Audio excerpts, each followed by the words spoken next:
And looking at the Jazz. And it's the Warriors to start out. Hey, watch Curry, watch Curry. Outside Curry. I got yours, I got yours. Yo, kick it out. Richard, defended by Bailey. Pass to Curry. Knocks down the three ball. Curry's got his first 3 points of the game. You always like to get that first lead of the game. Yeah, you know, Steve, a good way to set the tone early on there. Golden State on D. It's a 3-point game. It's stolen by Curry.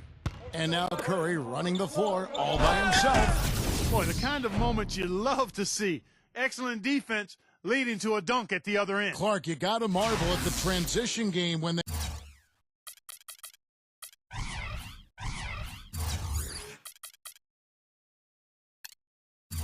They've got it clicking. It's really explosive. High octane for sure. Oof. Yeah, turning defensive pressure into offensive opportunities. That's what it's all about. Well, this Warriors ownership group has really energized the franchise. They've been very proactive. They purchased the D-League team from Dakota with plans to move them to Santa Cruz, about an hour south of Oakland. And in order to accommodate the team's home games, they built a new 3,000-seat arena in a matter of months. Here's George. It's stolen by Curry. Pull up Jay. That's good. And guys, let's get your take on the hustle stats for the Warriors. Boy, their frenetic defense has really been impressive, putting a lot of pressure on ball handlers and turning them over. They also came out of the locker room with their running shoes on. I mean, their transition game has been full throttle. Goes up, and Hill throws it down. Well, they had a pretty good grasp of the game plan coming into this one. That's been very apparent. And anytime a team gets a double-digit lead in the first quarter, Steve, you could be headed for blowout city. It has taken them no time to build this lead up on the strength of a great first quarter offensively. And they need to continue to put pressure on the defense and try to really run away with this one from here.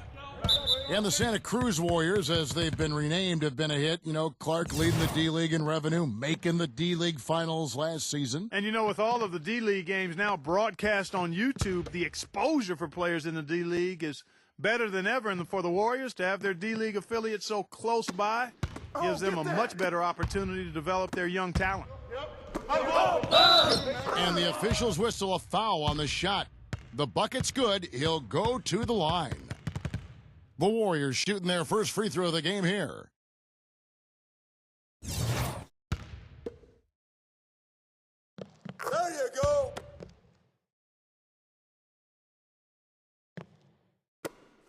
There's 25 seconds left to play in the first quarter.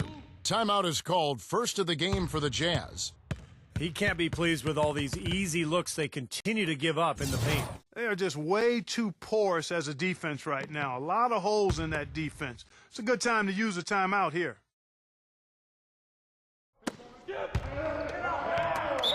Not watching the line there. That'll be a backcourt violation. That's two unproductive trips in a row, ending in turnovers. Then one thing you can't do is string together those kinds of possessions. It'll really snowball on you. The shot's good for Moody. Every time they get scored on during this run, it's come from inside the paint. Now, you got to make a defensive adjustment here, Clark. Time to collapse inside, force the ball back out in the perimeter, make them beat you from long range.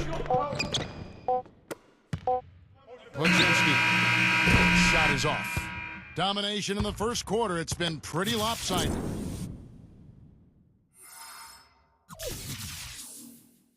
Well, not exactly a close game so far, but as the second quarter starts here, plenty of time for a comeback.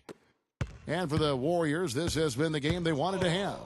And that first quarter was all about pace, guys, because this club really got out into transition, and that's how they've built this lead. They like to play fast, and they're doing a nice job filling the lanes. No good from Collier. And it is very dangerous to leave him open like that. Lucky break for the defense that he missed it. For the Jazz last season, it really became an issue about the log jam inside. They had two established starters in Jefferson and Millsap and two young up-and-comers in Cantor and Favors, and there was an expectation that somebody would be moved, but the trading deadline passed, and they're all still there. Well, the grimace of pain tells it all. He's hurt, and let's hope he's okay. So tough to see a player go down with an injury like this. Yeah, it really is, Steve. It's just one of those things, though. You've seen it happen before as well. And you can tell whatever it is painful for him. So it's Utah now. The Warriors making the shot. Poked loose. On its way from Curry for two. And it's Golden State with another. Well, you would have thought that the Jazz would have made a deal one way or another, but it was hard for them as they were in the thick of a playoff race at the time, Steve, sort of tied their hands. Well, if they weren't in that race, I think they might have sent one or two of those guys out to try to get some more assets for the future. As it was, they ended up losing Millsap and Al Jefferson, so it's incumbent on the young talent in that front court to now develop and really take over. Boy, I love it. Active hands on the steal, active feet on the fast break. And Clark power on the dunk. And guys, this is just too close of a game to be giving the ball up like that and then failing to get back in transition. Sensabaugh. And it's off the back rim, no good. That's a tough one there because he's wide open. That's a shot he expects to make. This has been a one-sided game in just about every area. The lead continues to grow. Absolutely. Their offense and their D have been equal parts outstanding. And up the court come the Warriors on the break. They're scoring well. They're really executing and building on this lead. Gradually adding to the lead, I like it. I mean, they continue to work well offensively. They should be in good shape going forward. Filipowski guarded by Horford. Here's Markkanen. Another miss by Utah. Their offense seems completely out of sync here. They're on the wrong end of a big run. And then at the other end, it's been bucket after. And now, brought to you by Sprint. It's the Sprint Halftime Report, presented by Sprint. Well, we're getting back to the action now. It's been a one-team show so far. We'll see if that changes here in the third.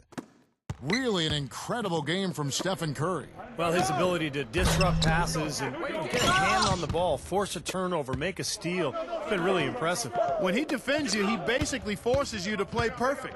Any lapse of concentration, and he'll pick your pocket. Number 10. Nice follow-through on the fadeaway. He's got 10. And we've got an injury out on the floor. Very unfortunate as always, guys. Don't like to see this. So tough to see a player go down with an injury like this. Yeah, it really is, Steve. It's just one of those things, though. You've seen it happen before as well. And you can tell whatever it is painful for him. Well, we'll see if that shot breaks things open a little bit. It's been a slow start. Hopefully that gets them on the right track here, Steve.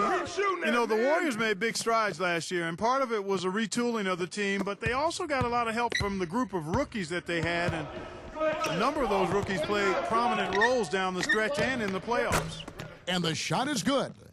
Man, a pleasure to watch him work at that end of the floor. Golden State's gone 3 of 4 from long range in the game. And it's Hill penetrating. Oh, and there's the one-handed jam.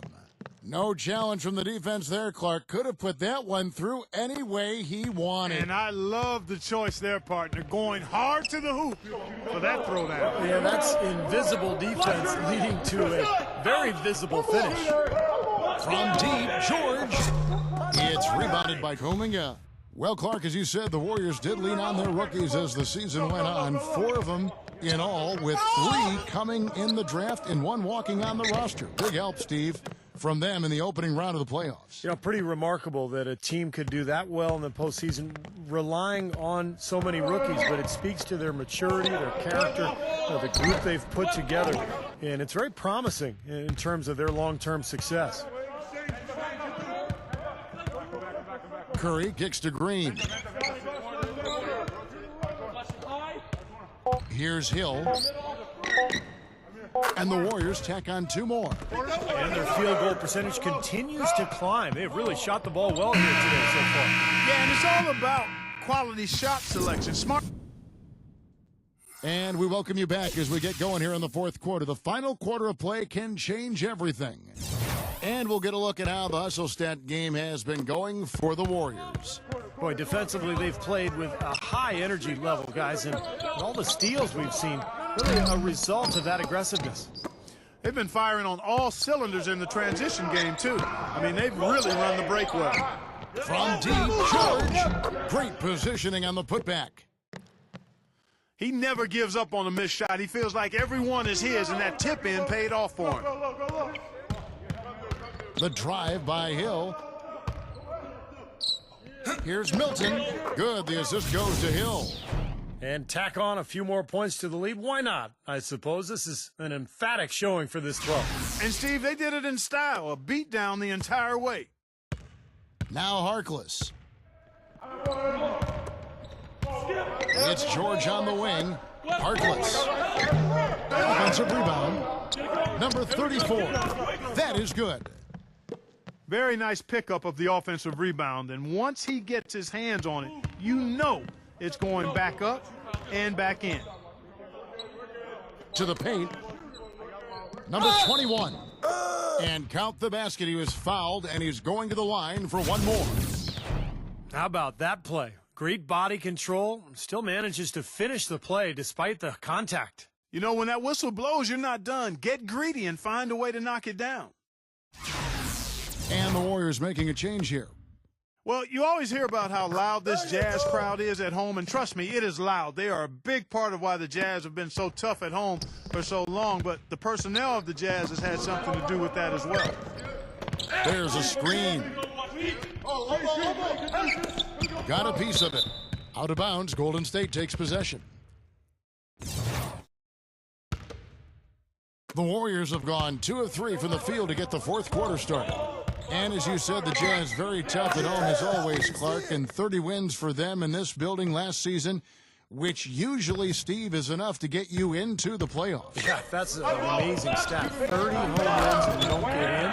Just shows you how difficult and how tough the Western Conference was. And it's out of bounds. The Jazz able to retain possession here. And the Warriors making a change here.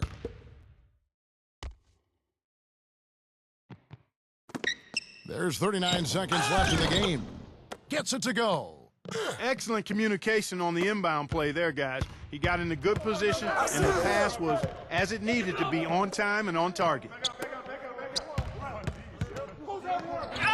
Richard, defended by Bailey, somehow ignores the tight D and gets the layup. Well, this is going to seal the deal. They've really exploded here to the finish line. You know, once they sniffed out that blood in the water, that killer instinct came right out. And the crowd here, of course, not happy about the outcome. But you know what? We saw a team tonight that came in prepared to do battle on the road, and they clearly wanted the win. You know, they were determined to steal this game, and they showed it, Steve. Played harder and got the job done. For Utah, they've gone 3 of 6 from the field so far in the fourth quarter. Ripped away. Set up! Pass to Moody.